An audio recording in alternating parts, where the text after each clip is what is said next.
ओम नमः शिवाय। हर हर महादेव। जय शिव शंभो। दोस्तों, आपकी राशि के जातकों के साथ हमेशा बुरा क्यों होता है? कुछ भी काम हम करते हैं, हमारे साथ चीज़ें खराब हो जाती है। लोग हमसे द्वेष भावना रखते हैं, हमें हानि पहुंचाना चाहते हैं, हमारे बारे में गलत लोगों के बीच बातें करते हैं। इससे हमारा मन बहुत दुखी हो जाता है। कभी कभी हम टूट भी जाते हैं। कई बार तो यह भी देखा गया आपकी राशि के जातकों के साथ में कि जिन लोगों के लिए आपने अपनी जी जान लगा दी, जिनकी उन्नति के लिए आप अपना सब कुछ न्यौछावर कर दिया, लेकिन उसके बाद भी वह लोगों ने हमें सहयोग न किया। और सहयोग तो बात की बात है, उन्होंने हमारे बारे में गलत बातें कही। मन बहुत दुखी हो जाता है, बहुत आहत हो जाता है कि इस तरह के लोग क्यों करते हैं। हम खुद में कमियां निकाल कर उस बात को संतुष्ट हो जाते हैं कि हम में ही कुछ कमी होगी, और खुद को समझा कर हम आगे बढ़ जाते हैं।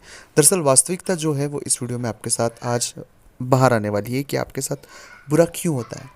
सबसे पहला कारण है भावनात्मक वे। आप जितनी भावनात्मकता से किसी भी चीज़ को देखते हैं, उतनी भावनात्मकता से सामने वाला नहीं देखता है। आपको पता ही नहीं है कि आपका उपयोग हो रहा है, आप यूज़ हो रहे हैं, और आप यूज़ होते जाते हैं। और जब आपको ठोकर लगती है, तब आपको समझ आती है कि ये व्यक्ति ने तो हमारा उपयोग कर लिया। और इसमें भावनात्मकता के साथ में स्वार्थ और अहंकार। कभी भी जो अच्छा व्यक्ति होता है ना, उसे स्वार्थ और अहंकार कभी दिखाई नहीं देता है। उसे हर एक व्यक्ति अपने जैसा ही सरल सादगी पूर्वक लगता है। उनकी जो समस्या है, जो उन्होंने अपने जीवन में नकारात्मक पहलू देखे हैं, वो नहीं चाहते हैं कि किसी भी जातक के साथ इस तरह की घटनाएं या इस तरह की बातें हो जो उन्होंने फेस किया। तो वो ममत्व का, माँ का, पिता का भाव किसी भी व्यक्ति के प्रति आपके मन में आ जाता है। दूसरा एक मूल कारण होता है मानसिकता। बहुत सारे लोगों की मानसिकता होती है कि अगर आप के सामने कोई गिड़गिड़ाएगा, कोई माफ़ी मांगेगा, या कोई व्यक्ति आपसे सहयोग करेगा, तो आप हमेशा सहयोग कर देते हैं। तो लोगों को मानसिकता पता लग जाती है कि इस व्यक्ति की मानसिकता क्या है, कि इस व्यक्ति के सामने थोड़ा रोएंगे, गिड़गिड़ाएंगे, और ये फिसल जाएगा।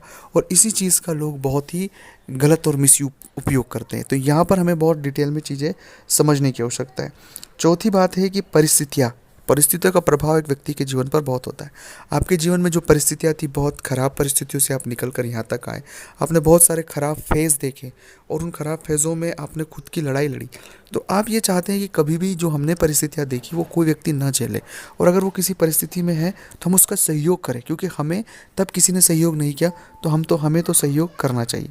तो ये जो शुद्ध भावनाएं व्यक्ति के जीवन में आ जाती है, उससे बहुत ज़्यादा चीज़ें सही हो जाती है। अगली जो बात होती है, सामाजिकता और सांस्कृतिक कारण भी एक बहुत बड़ा कारण है। कि जिस समाज से हम आते हैं, जिस संस्कृति से हम आते हैं, उसकी वजह से भी चीज़ें जो हैं बहुत ज़्यादा सडन मिली हुई होती है। हम कभी भी जाने और अनजाने में